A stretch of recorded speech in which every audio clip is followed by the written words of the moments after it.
আহত ছিল বন পাখি, ঝরেছিল প্রাণের গান, ভয় আর ব্যথায় ভরে উঠেছিল হীরাপুরে ত্রাণ। দৃষ্টিতে করুণা, হাতে যত্নের ছোঁয়া, এগিয়ে এলেন রিয়াজুল হক। আশার আলো জ্বলা, প্রাথমিক সেবা, বন দপ্তরে হস্তান্তর, প্রকৃতির ডাকি সাড়া দিলেন নিরন্তর।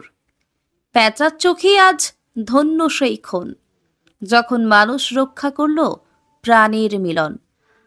আহত লক্ষ্মী পেঁচা উদ্ধার ও বন দপ্তরের হাতে হস্তান্তর। জয় হিন্দ। আজকের খবরে আমরা আপনাদের জানাবো একটি মানবিক ও পরিবেশ বান্ধব উদ্যোগের কথা। উলুবেড়িয়া 1 ব্লকে একটি আহত লক্ষ্মী পেঁচা উদ্ধার করে বন দপ্তরের হাতে তুলে দিয়েছেন স্থানীয় প্রশাসন। চলুন জেনে নিই এই ঘটনার বিস্তারিত।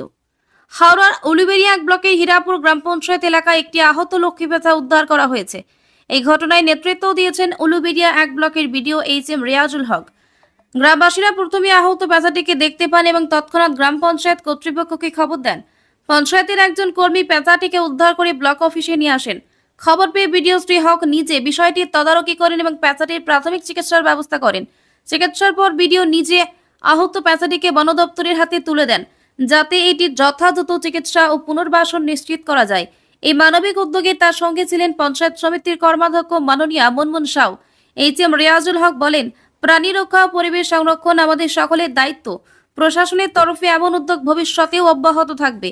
এই ঘটনা পরিবেশ ও জীববৈচিত্র্য রক্ষায় এক উজ্জ্বল দৃষ্টান্ত হয়ে থাকলো। উলুবেড়িয়া 1 ব্লক প্রশাসনের এই মানবিক উদ্যোগ সকলের কাছে প্রশংসা কুড়িয়েছে।